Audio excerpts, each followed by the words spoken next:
Si eres de los que aún se preocupa por el índice glucémico de los alimentos, este vídeo te interesa. Para quien no sepa lo que es el índice glucémico, es cuánto se eleva la glucosa en sangre tras ingerir un alimento, principalmente un alimento que contenga carbohidratos, ya que los carbohidratos son los principales alimentos que elevan la glucosa en sangre. Aquí se diferencia entre alimentos de alto índice glucémico y alimentos de bajo índice glucémico. ¿Qué significa esto? Los alimentos de alto índice glucémico suelen ser alimentos ricos en carbohidratos que tras ingerirlos se eleva mucho la glucosa en sangre. Los alimentos de bajo índice glucémico son alimentos que tras ingerirlos apenas se eleva la glucosa en sangre o se eleva de una forma muy leve. ¿Qué es lo que ocurre aquí? Lo que ocurre aquí es que muchas personas han etiquetado a los alimentos de alto índice glucémico como alimentos negativos, alimentos perjudiciales para la salud, y los alimentos de bajo índice glucémico como alimentos positivos, es decir, alimentos beneficiosos para la salud.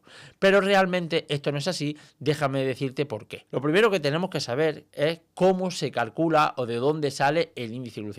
El índice glucémico es un valor que se le da a los alimentos que va de entre 0 y 100, donde a mayor número tenga, significa que mayor es la respuesta glucémica tras la ingesta de este alimento. Por lo tanto, alimentos que estén entre 0 y 50 se les conoce como alimentos de bajo índice glucémico, y alimentos que estén entre 50 y 100 se les conoce como alimentos de alto índice glucémico. Pero, ¿de dónde sale este dato? ¿Cómo se le adjudica este numerito a cada alimento? Pues lo que se hace es dar X cantidad de este alimento hasta llegar a 50 gramos de carbohidratos. Es decir, se coge la cantidad necesaria del alimento que sea para llegar a unos 50 gramos de carbohidratos y se mide cómo es la respuesta de la glucosa en sangre. ¿Qué es lo que vemos aquí? Bueno, pues lo que vemos aquí, por ejemplo, es el índice glucémico de una galleta y el índice glucémico de la sandía. Como vemos, la sandía tiene mayor índice glucémico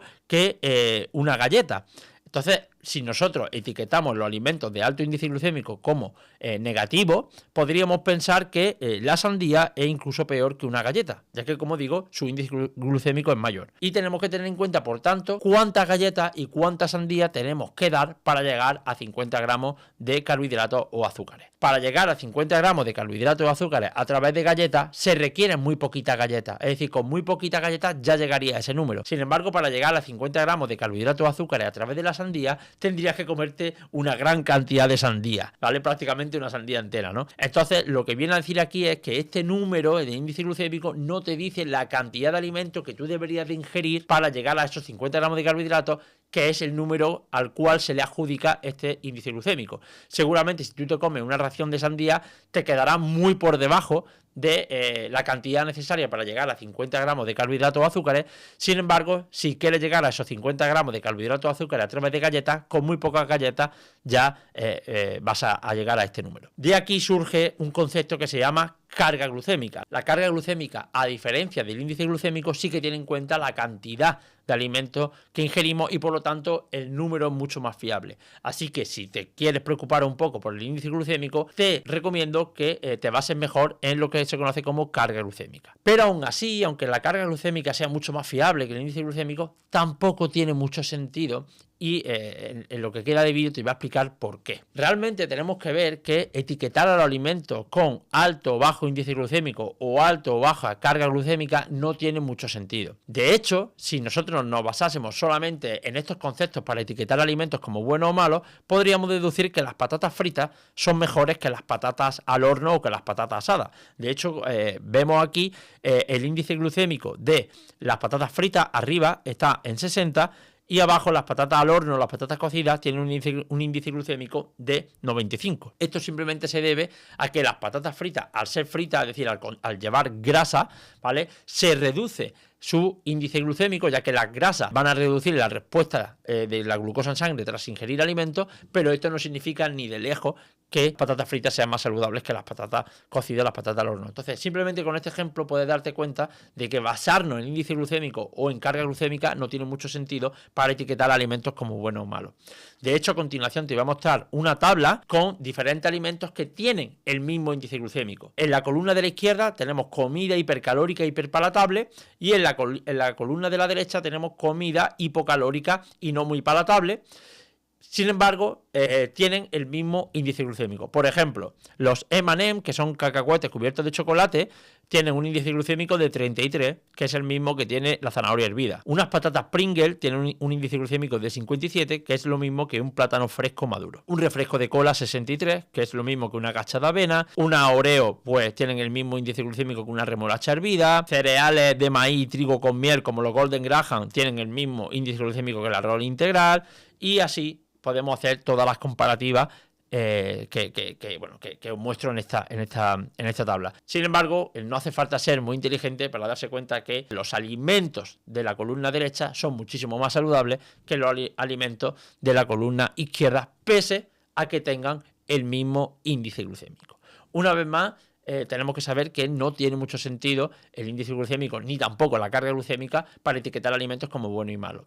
Además, otra de las cosas que tenemos que tener en cuenta es que el índice glucémico o la carga glucémica se modifica cuando combinamos alimentos. Es decir, lógicamente, por ejemplo, un arroz integral al tener fibra va a tener un índice glucémico o una carga glucémica menor que el arroz blanco. Sin embargo, cuando nosotros hacemos una comida entera y si combinamos ese arroz con vegetales, con proteína, tenemos que saber que los propios vegetales pues van a tener fibra, la proteína o la grasa también va a reducir el índice glucémico. Por lo tanto, cuando hacemos una comida combinada, el índice glucémico de esa comida en general va a ser muy diferente al índice glucémico que tienen los alimentos por separado. Entonces, si nosotros comemos, por ejemplo, un arroz blanco que carece de fibra comparado con el arroz integral, pero lo comemos acompañado, por ejemplo, de una fuente de brócoli y de una pechuga de pollo, vamos a tener en cuenta que ese índice glucémico que presenta el arroz blanco va a verse reducido drásticamente simplemente por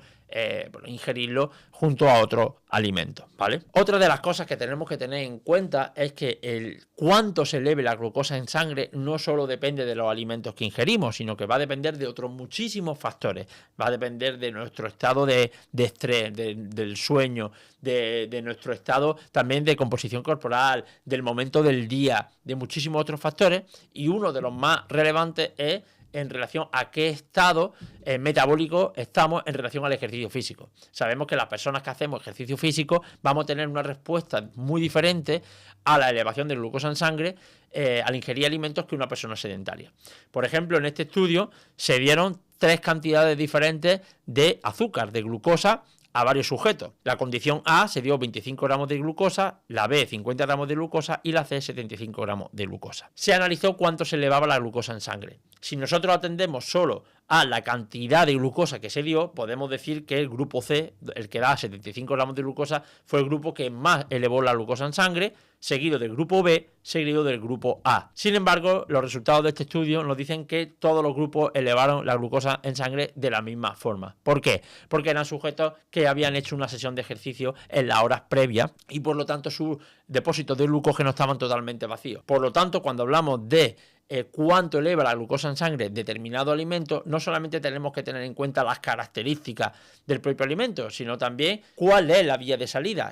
Yo siempre pongo este ejemplo, ¿no? De que nuestra glucosa en sangre funciona como una bañera en el cual va a depender de cuánta agua, cuánto abramos el grifo y cuánta agua caiga a la bañera, pero también va a depender de si tenemos puesto o no el tapón en la bañera para que se llene o no. Es decir, si entra mucha agua pero sale mucha agua porque el tapón está abierto, nunca se va a llenar la bañera. Si entra mucha agua pero sale poca, sí que se va a llenar la bañera. Y si entra poquita agua pero sale mucha, jamás se llenará la bañera. Entonces, no solamente es cuánta glucosa entra en nuestro cuerpo, sino cuánta sale, ¿vale? Y aquí el ejercicio físico es fundamental, ¿ok? Es más, no solamente el ejercicio físico va a condicionar cuánto se eleva la glucosa en sangre, sino incluso también nuestro estado mental y nuestro estado psicológico. Este estudio es muy curioso porque se cogió a un grupo de personas y se le dio una bebida en una botella transparente con una etiqueta. A un grupo se le dio esta bebida y en la etiqueta ponía lo que veía a la izquierda, ¿no? 0 calorías, 0 grasa, 0 carbohidratos y 0 proteína. Es decir, que era una bebida que no contenía ni calorías ni ningún tipo de macronutrientes.